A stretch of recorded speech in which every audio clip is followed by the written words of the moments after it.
Hello friends, welcome to SS exam. Friends, as you all know, अपने CCA rules 1965 के बारे में चर्चा कर रहे थे। राइट, प्रीवियस वीडियो के अंदर दोस्तों रूल नंबर 27 तक अपनों ने पढ़ा था। आज दोस्तों अपने रूल नंबर 35 तक कंप्लीट करके और इसके जो प्रीवियस ईयर के क्वेश्चंस जो है वो अपने डिस्कस करेंगे। राइट, तो देखिए दोस्तों रूल नंबर 28 में क्या लिखा है, implementation of orders in appeal. दोस्तों प्रीवियस वीडियो में देखा था कि अपने जो गवर्नमेंट सर्वेंट है, जो चार्ज ऑफिसर जो है वो अपील कर सकता है। ठीक है, किन किन मैटर्स में अपील कर सकता है, किन किन मैटर्स में अपील नहीं कर सकता। राइट, तो अपीलेट अथॉरिटी कौन है। तो आज देखते हैं दोस्तों, जो अपील आ गई मान लो, ठीक है, उसके ऑर्डर आ गए तो वो इम्प्लीमेंट कैसे होंगे। The authority which made the orders appealed against shall give effect to the orders passed by the appellate authority.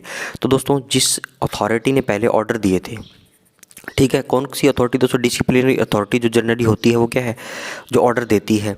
Right, तो उसके खिलाफ क्या है, हमने अपील करी थी।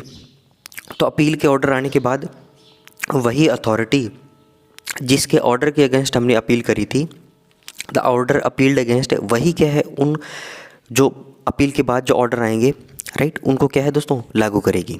ये सुन, अगले देखिए दोस्तों, पार्ट नंबर 9 है मिसलेनियस। रूल नंबर 30 है दोस्तों, service of orders notice.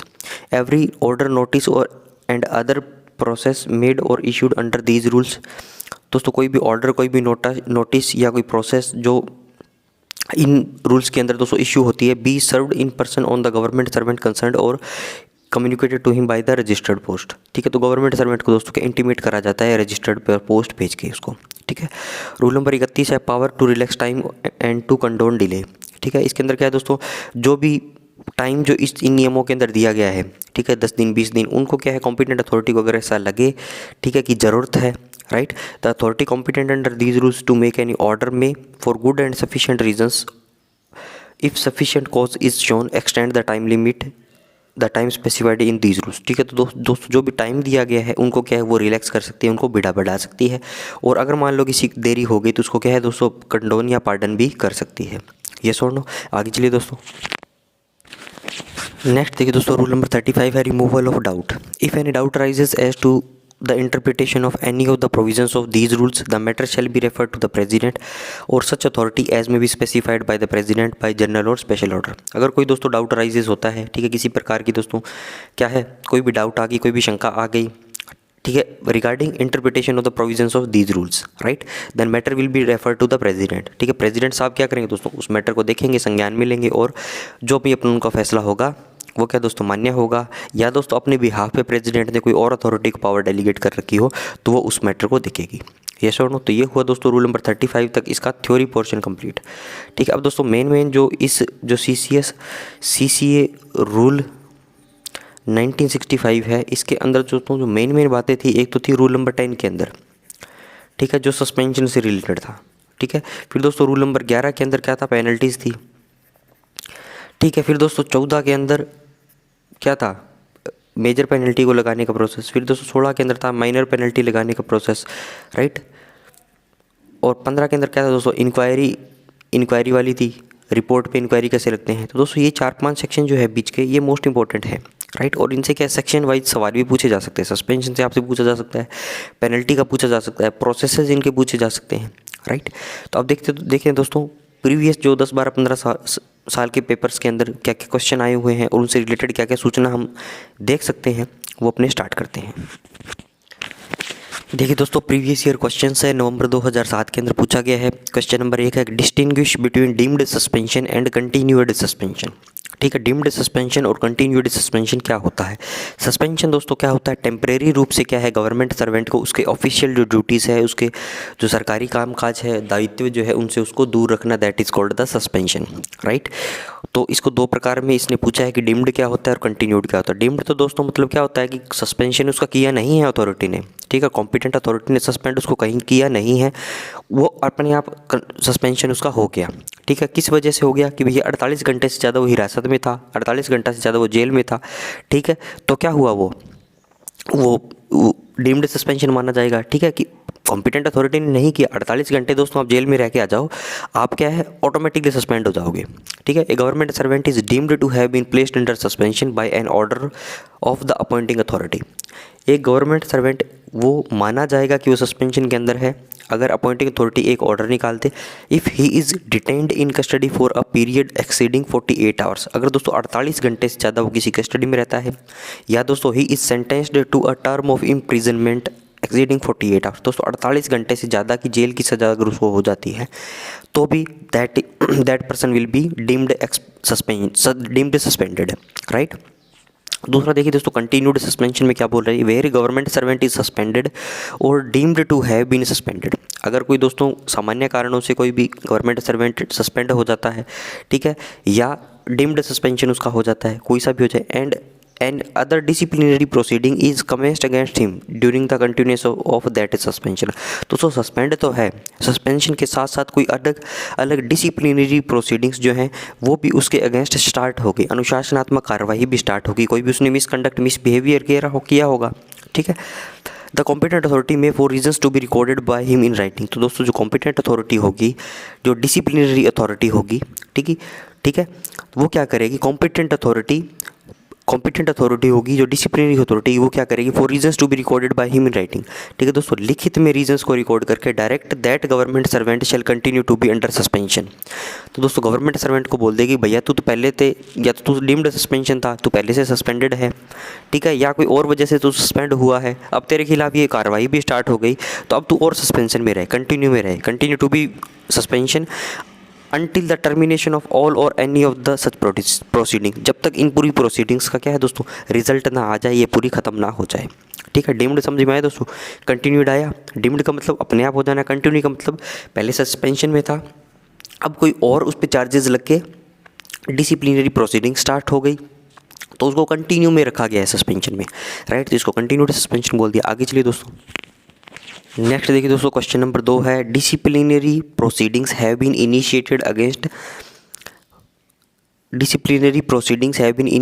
Against rule 14 of CCA rules 1965 against group C employ of the defence accounts department, ठीक है। तो दोस्तों ग्रुप सी का कोई एम्प्लॉय है, ठीक है, अब डिफेंस अकाउंट्स डिपार्टमेंट का, उसके खिलाफ जो है CCA रूल्स के रूल 14 जो कि क्या है दोस्तों मेजर पेनल्टी से रिलेटेड है, ठीक है, के खिलाफ जो है डिसिप्लिनरी प्रोसीडिंग, अनुशासनात्मक दोस्तों क्या है कार्रवाइयाँ स्टार्ट हो गई है, ठीक है। What is the procedure to be followed if he gets transferred to another CDA organisation, ठीक है। पहले दोस्तों कोई साउथ वेस्टर्न कमांड में था, ठीक है, अब वो सदर्न कमांड में आ गया या सेंट्रल कमांड में आ गया, एक कमांड से दूसरे कमांड में चला गया, मान लो CDA में चला गया, एक PCDA से दूसरे PCDA में चला गया, तो उस केस के अंदर दोस्तों क्या होगा, उसके ऊपर क्या है कार्रवाई चल रही थी रूल 14 के अगेंस्ट में, ठीक है। In such cases it is not necessary for the other disciplinary authority to start de novo proceedings by framing and delivering fresh charges to the concerned official। de novo का मतलब होता है दोस्तों नए सिरे से,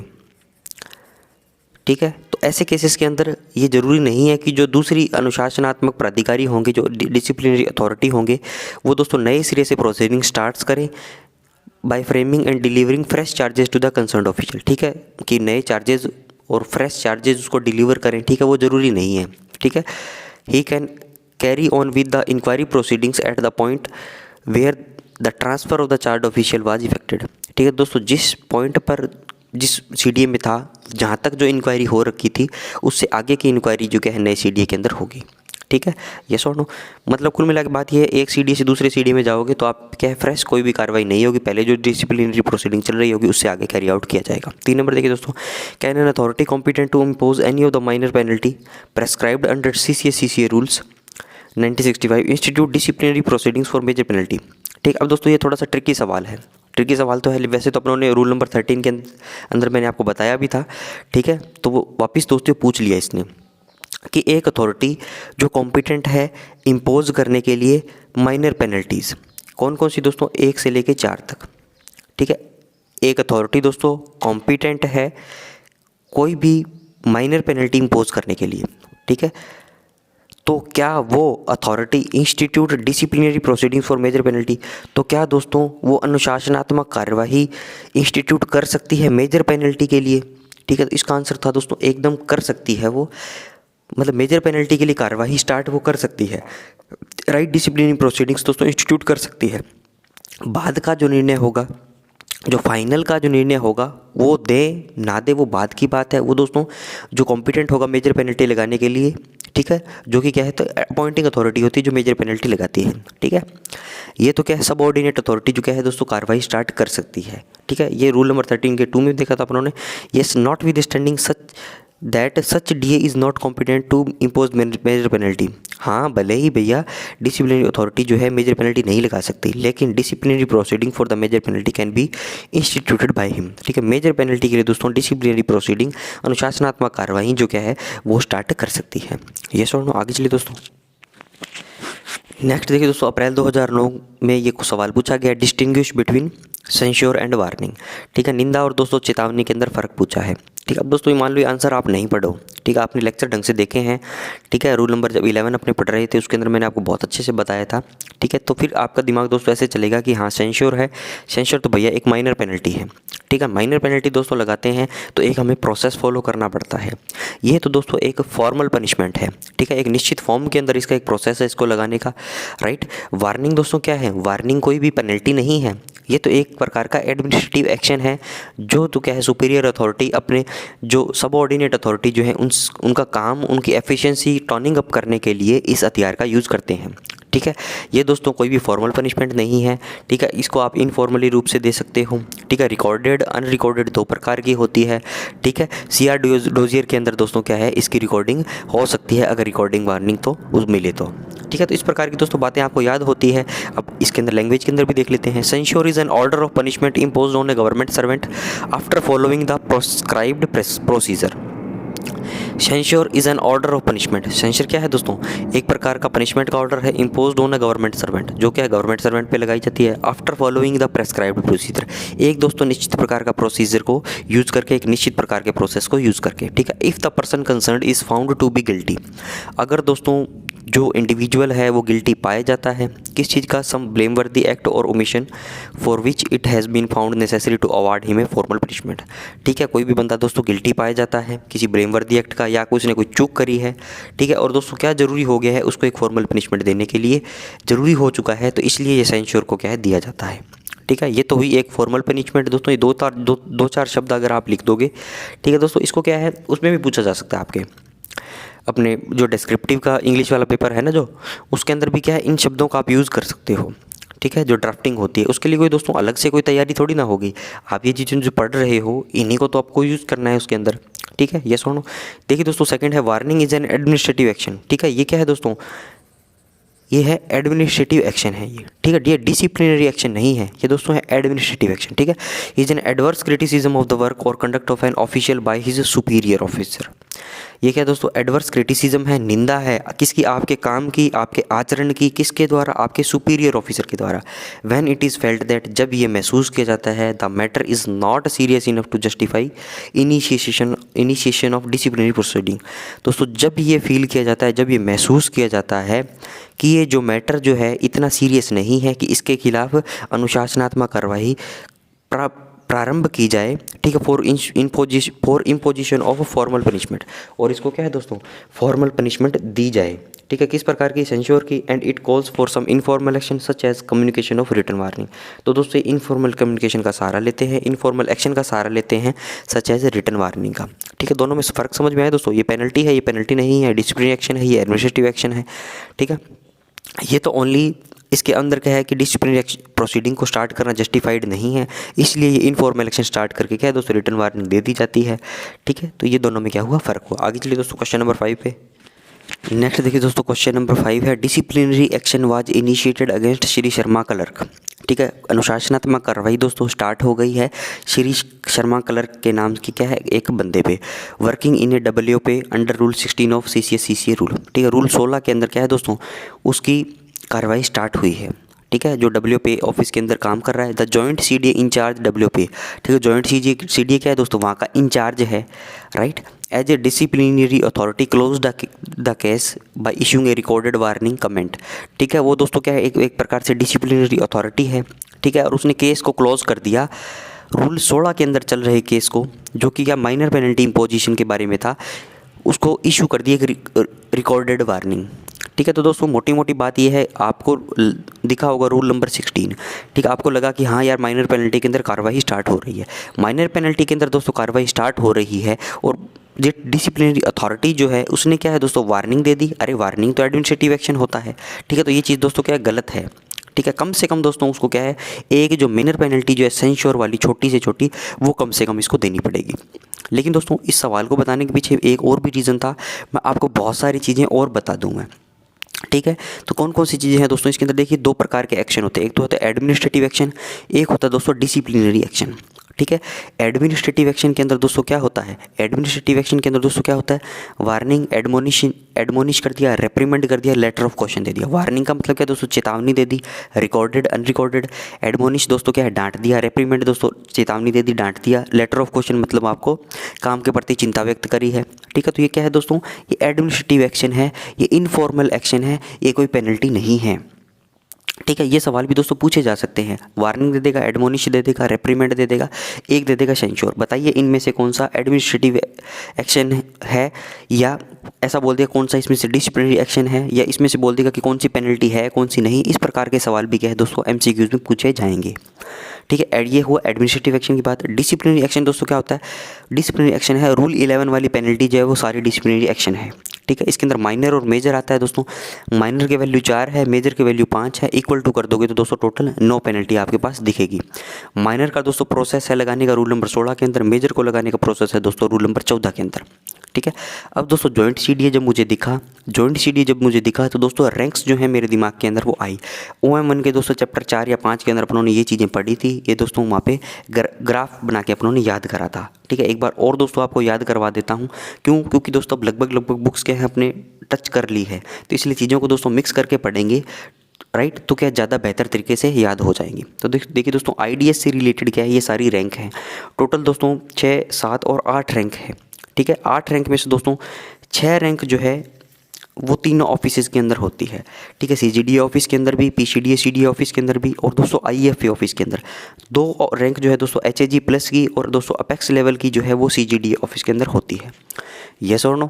IDAS से दोस्तों रिलेटेड रैंक है, टोटल 8 रैंक होती है। पहली होती है JTS जूनियर टाइम स्केल, दूसरी दोस्तों सीनियर टाइम स्केल, पहले दोस्तों जूनियर था फिर सीनियर आ जाएगा, टाइम स्केल, फिर आएगा दोस्तों जूनियर एडमिनिस्ट्रेटिव ग्रेड, फिर दोस्तों जैक के ब्रैकेट में SG लगा देना selection grade, junior administrative grade selection grade, फिर आगे दोस्तों सीनियर एडमिनिस्ट्रेटिव ग्रेड, फिर आगे दोस्तों हायर एडमिनिस्ट्रेटिव ग्रेड, फिर दोस्तों आगे हायर एडमिनिस्ट्रेटिव ग्रेड प्लस, फिर आगे दोस्तों अपेक्स लेवल, ठीक है। ये सारे याद हुए, junior time scale, senior time scale, JAG officer selection grade, ठीक है। ये फिर आगे दोस्तों senior administrative grade, higher administrative grade plus, और फिर आगे दोस्तों अपेक्स लेवल। अब दोस्तों इनको याद करने के लिए मैंने आपको एक ट्रिक बताई थी, ADJT आपको याद रखना है, ADJT। अब दोस्तों इससे क्या है, सारे फॉर्मूला ये तैयार हो जाएगा, ठीक है। CGD ऑफिस के अंदर दोस्तों CGDA तो आएगा ही आएगा, CD ऑफिस के अंदर दोस्तों CDA तो आएगा ही आएगा, IFA के ऑफिस के अंदर दोस्तों IFA तो आएगा ही आएगा, ठीक है। CGD ऑफिस के अंदर दोस्तों ADJT की ट्रिक में याद करूं तो A मैंने पहले ले लिया, A के आगे CGDA लगा दूंगा। A को दोस्तों सीनियर कर दो, क्योंकि यहाँ पे जूनियर को सीनियर किया था टाइम स्केल के अंदर, तो उस A को सीनियर A कर दिया। फिर दोस्तों मैं D ले लूँगा, D, फिर D को सीनियर D कर दूंगा, राइट। D को क्या कर दूंगा दोस्तों, सीनियर D कर दूंगा। CGDA तो है ही, इसको बोलते हैं दोस्तों ACGDA, senior ACGDA, DCGDA, senior DCGDA। अब J2 ले लूँगा दोस्तों, JT के आगे सीनियर, JT के आगे क्या लगा दूंगा, CGDA लगा दूंगा। अब दोस्तों इसको सीनियर कर दूंगा, सीनियर JT CDA। अब दोस्तों एडिशनल, ठीक, एडिशनल यहाँ पे प्लस लगाता तो यहाँ पे एडिशनल लगा दिया मैंने। फिर दोस्तों CGDA जो अपेक्स लेवल है, ठीक है। ये चीज़ याद हुई आपको, राइट। तो ये देखिए दोस्तों ये CGDA के रैंक याद हो गई। अब दोस्तों ADJT है, यहाँ पे A सीनियर है, D senior D, JT senior JT का खेल था, यहाँ पे ADJT को सीधा लिख दिया इसने, ACDA DCDA JT CDA, ठीक है। फिर दोस्तों यहाँ पे क्या था, एडिशनल लगा दिया। एडिशनल के बाद दोस्तों CGDA क्या था, यहाँ पे CGDA था, इससे बड़ी रैंक। एडिशनल के बाद यहाँ पे CGDA हो नहीं सकता, CDA लगा दिया। फिर दोस्तों क्या था, PCDA, ठीक है। A सीनियर है, D senior D, JT senior JT, additional CGDA, फिर दोस्तों ADJT आ जाएगा, ACDA DCDA JT CDA। फिर दोस्तों एडिशनल था, इसके बाद तो एडिशनल CGDA की जगह CDA, फिर दोस्तों PCDA, राइट। ये चीज़ याद हुई दोस्तों PCDA CDA ऑर्गेनाइजेशन की, यस और नो। अब नेक्स्ट देखिए दोस्तों IFA वाली रैंकिंग याद रखनी है तो आप इससे याद रख सकते हो, इसका D उठा लो, ठीक है, डिप्टी IFA, ठीक है। डिप्टी को फिर दोस्तों सीनियर कर दो, सीनियर डिप्टी IFA, ठीक है। फिर दोस्तों D से अपनों ने 2 बना लिए, राइट। A नहीं आएगा इसके अंदर। D के बाद क्या था दोस्तों, जो JT था, JT। अब दोस्तों इसके पैरेलल है एडिशनल CDA की जगह IFA, PCDA की जगह PIFA। ठीक है, तो दोस्तों इसने क्या बात करी थी, जॉइंट CDA। ठीक है, जॉइंट CDA है। देखिए दोस्तों जॉइंट CDA कहाँ पे आता है, ये रहा जॉइंट CDA। ठीक है, अब दोस्तों ये जो है PCDA CDA ऑर्गेनाइजेशन के अंदर तो क्या है, ये जॉइंट CDA जो है इसकी रैंकिंग बीच में है कहीं। ठीक है, एडिशनल के नीचे है, डी से ऊपर है, DCDA से ऊपर है दोस्तों, एडिशनल से नीचे कहीं बीच में है ये PCDA CDA ऑर्गेनाइजेशन के अंदर। अगर दोस्तों ये कोई सिंपल ऑफिस का इंचार्ज होगा, कोई अदर सब ऑफिस का इंचार्ज होगा, ठीक है, एरिया अकाउंट ऑफिस का इंचार्ज है मान लो, ठीक है, तो वहाँ पे क्या है दोस्तों, वो इसको हेड करता होगा। ठीक है, और दोस्तों वहाँ पे अगर इसको हेड करता है वो उस सब ऑफिस को, तो वो माइनर पेनल्टी लगाने के लिए दोस्तों क्या ऑथोराइज है। ठीक है, इसीलिए दोस्तों इसको, ये देखिए कोई वो एरिया अकाउंट ऑफिस है, पे है, ठीक है, WPA ऑफिस है, राइट। अब यहाँ पे ये क्या इसका इंचार्ज है, ठीक है, यहाँ पे इसका इंचार्ज है, राइट। तो ये दोस्तों क्या है, डिसिप्लिनरी अथॉरिटी का काम करेगा, और ये कोई भी माइनर पेनल्टी लगाने के लिए क्या है दोस्तों, ये क्या है दोस्तों, माइनर पेनल्टी लगाने के लिए एलिजिबल है, राइट। ये सुनो, तो ये क्या इसने क्या लगाई है दोस्तों, माइनर पेनल्टी लगाई। यहाँ पे रूल 14 नहीं लिखा, रूल 14 लिखते तो आपको कमेंट करना होता, तो ये कर ही नहीं सकता। ठीक है, हाँ कार्रवाई स्टार्ट कर सकता है, ये किसी प्रकार की क्या है दोस्तों उस पर रिजल्ट नहीं दे सकता। ये सुनो, ये चीज़ याद हुई आपको दोस्तों, आगे चलिए। नेक्स्ट देखिए दोस्तों, कॉम्पिटेंट अथॉरिटीज़ जो है वो पेनल्टीज़ लगाने के लिए कौन कौन सी कॉम्पिटेंट अथॉरिटीज़ जो है, ये चार्ट भी क्या है आप याद रख सकते हो। ठीक है, बहुत ईजी है। अपनों ने क्या पढ़ा था, A senior A, D senior D, JT senior JT, additional और CGDA। ये कौन कौन सी थी दोस्तों, CGDA ऑफिस की रैंकिंग थी। ठीक है, तो इसके अंदर दोस्तों डिस्क्रिप्शन ऑफ पोस्ट है, अपॉइंटिंग अथॉरिटी है, authority competent to impose penalties. ठीक है, इनको दोस्तों डिसिप्लिनरी अथॉरिटी भी अपने बोल सकते हैं। रूल 11 वाली पेनल्टी, इसके अंदर दोस्तों 2 हिस्से होंगे, 1 से 4 वाली, 5 से 9 वाली।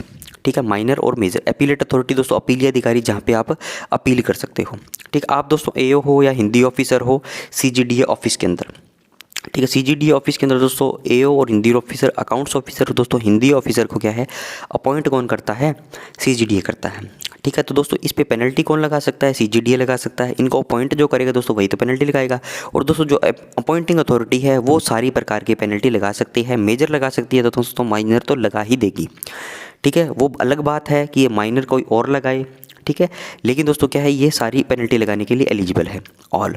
ठीक है, अपीलेट अथॉरिटी कौन हो जाए, तो FADS financial adviser defence services. ठीक है, फिर इसके बाद दोस्तों WA और SPA, असिस्टेंट अकाउंट्स ऑफिसर दोस्तों सीनियर पर्सनल असिस्टेंट। ठीक है, इसको दोस्तों अपॉइंटिंग अथॉरिटी इनकी डिप्टी CGDA एडमिन सेक्शन का, यही कौन हुई दोस्तों, इसकी DA हो गई, डिप्टी CGDA एडमिन का। और ये दोस्तों इनकी अपॉइंटिंग अथॉरिटी है, तो यही क्या सारी रूल 11 वाली सारी पेनल्टी लगा सकते हैं। इनके ऊपर की रैंक दोस्तों CGDA हो गई, तो इनकी अपीलेट अथॉरिटी कौन दोस्तों, CGDA से ऊपर दोस्तों FADS। ठीक है, ग्रुप C की पोस्ट दोस्तों जितनी भी पोस्ट बची है WO, ठीक है, SBA से नीचे की दोस्तों जितनी भी रैंक बची है ना, सारी ग्रुप C की पोस्ट हैं, उनके लिए भी क्या है दोस्तों अपॉइंटिंग अथॉरिटी ये सेम है, पेनल्टी भी सेम लगाएगी। ठीक है, रूल 11 वाली पेनल्टी लगा देगी। तो कुल मिला के बात ये है दोस्तों, WO AO और हिंदी ऑफिसर को छोड़ दो, WO और WO से नीचे की जितनी भी रैंक है, WO और WO से नीचे की जितनी भी रैंक है दोस्तों, उन सब पे ये सेम है मामला। ठीक है, ये सारा मामला सेम है, कोई फर्क थोड़ी है इसके अंदर। ठीक है, ये अब दोस्तों PCDA CDA के ऑफिस में देखते हैं। इसके अंदर दोस्तों अपने क्या याद किया था, ADJT, एडिशनल CDA और PCDA। ठीक है, तो दोस्तों AO और हिंदी ऑफिसर के लिए यहाँ पे अलग नियम थे, यहाँ पे भी दोस्तों क्या है AO और हिंदी ऑफिसर के लिए सेम लाइन है। वो इनकी अपॉइंटिंग अथॉरिटी दोस्तों भले ही ये PCDA CDA ऑफिस के अंदर काम कर रहे हो, इनकी अपॉइंटिंग अथॉरिटी CGDA ही रहते हैं। ठीक है, CGDA के पेनल्टी लगा सकते हैं सारी प्रकार की। अपीलेट अथॉरिटी दोस्तों क्या है FADS हो जाएंगी। WO और दोस्तों senior personal assistant group C post, ये सेम आ गया, इसको ऐसे याद रख लो, WO से नीचे की सारी रैंक में सेम। PCDA क्या है दोस्तों, इनकी अपॉइंटिंग अथॉरिटी है। PCDA दोस्तों क्या है, इन पे पेनल्टी लगा सकते हैं, PCDA दोस्तों सारी पेनल्टी लगा सकते हैं। अपीलेट अथॉरिटी कौन हो जाएगी दोस्तों, CGDA। अब दोस्तों PCDA ने तो क्या सारी पेनल्टी लगा दी, क्यों, क्योंकि उनकी अपॉइंटिंग अथॉरिटी थी। अब तो दोस्तों माइनर पेनल्टी लगाने की बात आए, ठीक है, कोई ACDA JCDA DCDA, ठीक है, ये लोग अगर PCDA से नीचे की रैंक वाले अगर लोग कोई दोस्तों क्या है पेनल्टी लगाना चाहें, तो वो ओनली माइनर पेनल्टी लगा सकते हैं। ठीक है, इनकी अपीलेट अथॉरिटी कौन हो जाएगी दोस्तों, PCDA हो जाएगी। ठीक है, PCDA या CDA हो जाएगी, ये दोनों PCDA या CDA हो जाएगी। ठीक है, इसके नीचे के लोग जो हैं दोस्तों क्या कर सकते हैं, माइनर पेनल्टी ओनली लगा सकते हैं। ठीक है, ये यही ग्रुप C के लिए बात होगी। PCDA इनकी क्या है अपॉइंटिंग अथॉरिटी है, पीसीडीए सारी लगा देगा। नीचे की रैंक जो होगी पीसीडीए सीडीए से नीचे की रैंक जो होगी वो क्या कर देंगे दोस्तों, ओनली माइनर पेनल्टी लगाएंगे। ठीक है, इसके अंदर दोस्तों दिया हुआ है जो स्टार वाली है, ओनली वन जो हाईएस्ट रैंकिंग ऑफिसर होगा among them holding charge of administration in main office of PCDA CDA. ये दोस्तों पीसीडीए सीडीए ऑफिस के अंदर है, मान लो वहाँ पे तो पीसीडीए रैंक का एक अधिकारी होगा। उसके नीचे दोस्तों जो एडमिन सेक्शन के अंदर इन रैंक का जो हाईएस्ट रैंकिंग ऑफिसर जो उसको होल्ड करता होगा वो माइनर पेनल्टी लगाने के लिए कॉम्पिटेंट है। ठीक है, दोबारा सुनिए दोस्तों, पीसीडीए ऑफिस के अंदर पीसीडीए तो सुप्रीम अथॉरिटी होगी, पीसीडीए के अंदर एडमिन सेक्शन के अंदर जो इनमें से हाईएस्ट रैंकिंग ऑफिसर जो उस एडमिन सेक्शन का इंचार्ज होगा वो माइनर पेनल्टी लगा सकता है। ठीक है, वो डिसिप्लिनरी अथॉरिटी है उस माइनर पेनल्टी को लगाने के लिए। ठीक है, कॉम्पिटेंट अथॉरिटी है उस माइनर पेनल्टी को लगाने के लिए। दोस्तों कैसे भी शब्दों का यूज आप कर सकते हो। या दोस्तों इसके अंदर बोल दिया होल्डिंग इंडिपेंडेंट चार्ज ऑफिस सब office will exercise these powers. या दोस्तों कोई भी एक इंडिपेंडेंट ऑफिस को होल्ड कर रहा है, जैसे एरिया काउंट ऑफिस की बात है, वहाँ पे मान लो डीसीडीए जो क्या है उसको हेल्ड कर रहा है, या जॉइंट सीडीए उसको हेल्ड कर रहा है। ठीक है, जैसे पीछे एग्जांपल था अपना, तो उस केस के अंदर क्या होगा दोस्तों, वो भी क्या है माइनर पेनल्टी लगाने के लिए कॉम्पिटेंट है। यस और नो, या तो पीसीडी सीडी के एडमिन सेक्शन का इंचार्ज, ठीक है, या दोस्तों कोई सब ऑफिस का इंचार्ज जो होगा इनमें से वो माइनर पेनल्टी लगाने के लिए कॉम्पिटेंट है। यस और नो, आगे चलिए दोस्तों। नेक्स्ट देखिए दोस्तों, अब रैंकिंग की बात चल रही थी, आईडीएस से संबंधित अपनों ने पढ़ लिया, तो दोस्तों बाकी जो लोग हैं उनसे संबंधित अपने कुछ देख लेते हैं। ठीक है, और group A, group B, group C post कौन कौन सी होती है उसके बारे में थोड़ा सी जानकारी अपने ले लेते हैं। तो दोस्तों गैजेटेड के अंदर क्या है, ग्रुप ए और ग्रुप बी दो प्रकार की सर्विसेज हैं। ठीक है, तो ग्रुप ए के अंदर दोस्तों IDAS आता है, और हमारे डिपार्टमेंट में दोस्तों डिफेंस अकाउंट्स डिपार्टमेंट में, CGDA डिपार्टमेंट में, ठीक है, कौन आता है, सीनियर AO। ठीक है, IDAS आ जाएंगे दोस्तों, ये जूनियर टाइम स्केल से जो अपेक्स लेवल के अधिकारी थे, जो सारे 8 रैंक जो उन्होंने पढ़ी थी वो सारे IDAS। ठीक है, फिर बाद में दोस्तों क्या सीनियर AO। ठीक है, फिर दोस्तों ग्रुप बी के अंदर कौन आ जाएगा, AO आ जाएगा दोस्तों, हिंदी ऑफिसर आ जाएगा, WO आ जाएगा दोस्तों, सीनियर पर्सनल असिस्टेंट आ जाएगा। ठीक है, AO हिंदी ऑफिसर, फिर आगे दोस्तों WO और सीनियर पर्सनल असिस्टेंट। यस और no, AO Hindi officer, WO और सीनियर पर्सनल असिस्टेंट। अब दोस्तों AO और हिंदी ऑफिसर जो है, अब इसके लिए अपॉइंटिंग अथॉरिटी जो है, इसके लिए अपॉइंटिंग अथॉरिटी जो है वो कौन है मेरे भाई, वो है मित्रों CGDA। ठीक है, और ये सारी पेनल्टी लगा सकते हैं, प्रीवियस स्लाइड में अपने पढ़ा था। और दोस्तों WO और SPA जो है, इनके लिए जो अथॉरिटी है, अपॉइंटिंग अथॉरिटी है, वो दोस्तों PCDA। यस और नो, तो इसके लिए दोस्तों क्या है, अपॉइंटिंग अथॉरिटी कौन है, PCDA CDA है, किसके अंदर, अपने PCDA CDA ऑफिस के अंदर। दोस्तों CGDA ऑफिस के अंदर बात करूँगा तो डिप्टी CGDA एडमिन का। दोबारा सुनिए दोस्तों, AO और हिंदी ऑफिसर जो है इसके लिए CGDA ऑफिस के अंदर दोस्तों अपॉइंटिंग अथॉरिटी CGDA है, PCDA ऑफिस के अंदर भी अपॉइंटिंग अथॉरिटी CGDA ही है। लेकिन दोस्तों WO और SPA के लिए CGDA ऑफिस के अंदर दोस्तों डिप्टी CGDA एडमिन है। ठीक है, और दोस्तों PCDA CDA के ऑफिस के अंदर दोस्तों क्या है, PCDA है। यस और नो, तो ये हुआ दोस्तों गैजेटेड ऑफिसर के बारे में। ठीक है, गैजेटेड ऑफिसर में दोस्तों क्या था, ग्रुप A और ग्रुप B है। ठीक है, ग्रुप A के अंदर दोस्तों IDAS सीनियर AO आ जाएगा। ठीक है, IDAS दोस्तों जूनियर टाइम स्केल से एपेक्स लेवल, सीनियर AO दोस्तों क्या है, जो प्रमोशन से बनते हैं। यस और नो, इसके बाद दोस्तों AO और हिंदी ऑफिसर के लिए CGDA ऑफिस के अंदर अपॉइंटिंग अथॉरिटी कौन है दोस्तों, CGDA है। PCDA CDA ऑफिस के अंदर भी अपॉइंटिंग अथॉरिटी दोस्तों CGDA है। WO और दोस्तों SPA के लिए डिप्टी CGDA है। ठीक है, डिप्टी CGDA है एडमिन का, CGDA ऑफिस के अंदर अपॉइंटिंग अथॉरिटी। ठीक है, अपॉइंटिंग अथॉरिटी जब बोल दिया तो सारी प्रकार के पेनल्टी वो लगा सकता है। दोस्तों WO और SPA सीनियर पर्सनल असिस्टेंट के लिए PCDA CDA ऑफिस के अंदर दोस्तों कौन है, PCDA है। ठीक है, PCDA है। ठीक है, PCDA ऑफिस के अंदर दोस्तों क्या है, PCDA इसकी क्या आ जाएगी, अपॉइंटिंग अथॉरिटी। जैसे दोस्तों नॉन गैजेटेड के अंदर senior auditor, clerk, typist, DEO, stenographer, MTS, जो भी सब प्रकार के दोस्तों क्या है, ये नॉन गैजेटेड ऑफिसर हैं। तो इसके अंदर दोस्तों नॉन गैजेटेड के अंदर भी ग्रुप B और ग्रुप C है। तो इसके अंदर दोस्तों सीनियर ऑडिटर जो है वो ग्रुप B नॉन गैजेटेड है, बाकी लोग जो बच्चे हैं ये दोस्तों ग्रुप C नॉन गैजेटेड है। ठीक है, अब दोस्तों gazetted group A B, non gazetted दोस्तों इसके अंदर ग्रुप B और ग्रुप C। ठीक है, अब दोस्तों सेंट्रल सिविल पोस्ट इन पे मैट्रिक, अब दोस्तों 7 CPC के अंदर ग्रुप D पोस्ट को क्या है दोस्तों खत्म कर दिया था, और इसके अंदर दोस्तों 3 प्रकार के ग्रुप्स डिवाइड किए गए थे। 1 to 5 दोस्तों ग्रुप C है, लेवल 1 to 5 कौन है दोस्तों, ग्रुप C है, 6 to 9 ग्रुप B, और 10 से 18 दोस्तों कौन है, ग्रुप A। अब देखिए दोस्तों यहाँ पे पे बैंड थे पहले 52 से 20,200, 93 से 34,800, 15,600 से 39,100। ठीक है, ग्रेड पे सिस्टम था 1800, 1900, 2000, 2400, 2800, 4200, 4600, 4800, 5400, 5400, 6600, 7600। अब दोस्तों क्या है, लेवल बना दिए 1 2 3 4 5 6 7 8 9 10 11 12 13 से 18 तक, ठीक है। तो इसके अंदर दोस्तों इनकी बेसिक होगी 18,000, 19,900, 21,700, ये डिफरेंट टाइप की, ठीक है, अलग अलग, ये सुनो। अब दोस्तों 1 to 5 है, ये देखिए 1 to 5, ये कौन आ गया, 1800 से 2800 ग्रेड पे जिनका है वो ग्रुप सी वाले हैं, ठीक है। इसके बाद देखिए दोस्तों ग्रुप बी के अंदर कौन आ जाएगा, ग्रुप बी के अंदर भैया कौन आ जाएगा, 4200 से 5400 तक, ठीक है। ये कौन हो गया दोस्तों, ग्रुप बी हो गया। अब ग्रुप बी के अंदर दोस्तों गैजेटेड भी है, नॉन गैजेटेड भी है। अब दोस्तों गैजेटेड जो है वो गैजेटेड जो है दोस्तों वो डब्ल्यू है, मान लो 4800 ग्रेड पे से, ठीक है। इससे पहले दोस्तों जो सीनियर ऑडिटर है वो 4200 ग्रेड पे है, वो क्या आ गया दोस्तों, नॉन गैजेटेड आ गया, ठीक है।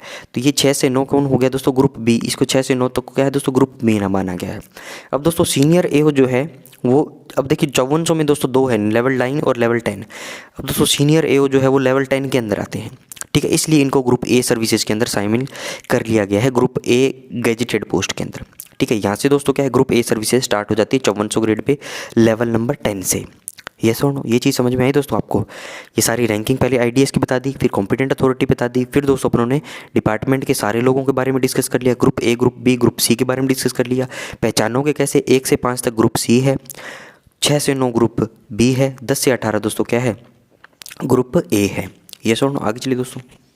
तो नेक्स्ट देखिए दोस्तों, श्री शर्मा क्लर्क था, इस पर डिसिप्लिनरी एक्शन इनिशिएट हुआ था, ठीक है। तो एंड दोस्तों पेनल्टी से होगा, तो एंड में कम से कम रूल 11 वाली पेनल्टी मिलेगी कम से कम, अगर डिसिप्लिनरी एक्शन इनिशिएट हुआ है। दोस्तों इतनी मेहनत करी है, डिसिप्लिनरी एक्शन हुआ है, तो कम से कम छोटी पेनल्टी तो दे उसको। बट जॉइंट सीडीए ने रिकॉर्डेड वार्निंग दी, जो कि एडमिनिस्ट्रेटिव एक्शन है, ना कि डिसिप्लिनरी एक्शन, ठीक है। Action of the joint CDA in charge of the W pay is not in order, ठीक है दोस्तों, क्या है, नॉट इन ऑर्डर है। Warning should not be issued as a result of departmental proceedings if it is found that some blame attaches to the individual then a penalty of censure at this should be imposed, ठीक है। Department proceeding हो गई दोस्तों, विभागीय जांच हो गई, ठीक है, प्रोसेस सारे हो गए, तो कम से कम सेंश्योर तो उसका कर ही दीजिए। ये सुनो, आगे चलिए दोस्तों। नेक्स्ट देखिए दोस्तों, अप्रैल 2009 में सवाल पूछा गया है, क्वेश्चन नंबर 6 है, what are type of penalties are there as per CCA rules 1965, ठीक है। ये दोस्तों 2 नंबर का सवाल है, वहाँ पे आया था। अगर किसी ने लेक्चर ढंग से अच्छे देखे हैं, ठीक है, तो वो दोस्तों इन चीज़ों का आसानी से जवाब दे सकता है और 2 नंबर पक्के उस टाइम कर सकता था, ठीक है।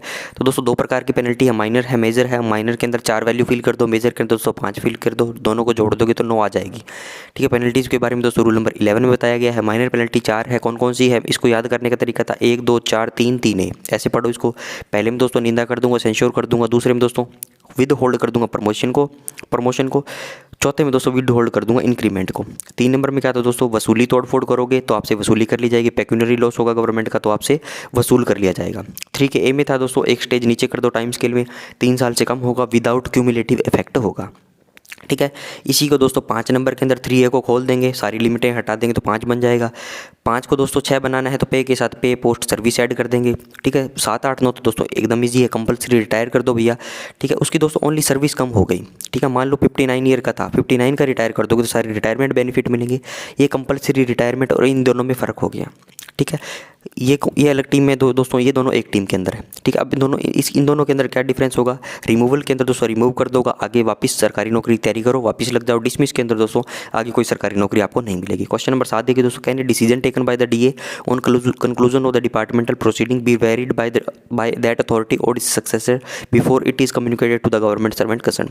दोस्तों कोई भी डिसीजन आ गया डिसिप्लिनरी अथॉरिटी का, ठीक है, डिपार्टमेंटल प्रोसीडिंग्स के बाद, क्या वो बदला जा सकता है किसी भी अथॉरिटी के द्वारा, किसी सक्सेसर के द्वारा, पहले किससे, जब तक वो गवर्नमेंट सर्वेंट को कम्युनिकेट करने से पहले क्या उसमें डिसीजन चेंज किया जा सकता है। तो दोस्तों इस प्रकार की चीज़ें नहीं करी जा सकती, ठीक है। जो भी डिसीजन आ गया दोस्तों डिसिप्लिनरी अथॉरिटी का, उसको आप फॉर्मली कम्युनिकेट करो उस गवर्नमेंट सर्वेंट से, right. Decision recorded is final and can not be varied by the authority itself. दोस्तों खुद अथॉरिटी भी इसको क्या है दोस्तों वेरी नहीं कर सकती, और बाय इट्स सक्सेसर, कोई सक्सेसर भी नहीं करता, before it is formally communicated to the government servant concern, जब तक उसको दोस्तों फॉर्मली रूप से क्या है गवर्नमेंट सर्वेंट को ना बताया जाए। It is a judicial and once it is arrived at it is final, ठीक है। ये दोस्तों जुडिशियल है, ये एक प्रकार से फाइनल है, एक बार आ गया तो ये फाइनल ही रहेगा, ठीक है। इसमें कोई किसी प्रकार का चेंज आप नहीं कर सकते। ये सुनो, तो ये हुआ दोस्तों क्वेश्चन नंबर 7। क्वेश्चन नंबर 8 है दोस्तों, वो नेक्स्ट वीडियो के अंदर डिस्कस करेंगे। आज का वीडियो दोस्तों यहीं पे रैप करना चाहूँगा। वीडियो को लाइक करिएगा दोस्तों, कमेंट जरूर से करिएगा, ठीक है। PDF चाहिए तो दोस्तों PDF SAS एग्जाम आप ज्वाइन कर लीजिए टेलीग्राम पे। Thanks for watching, have a nice day.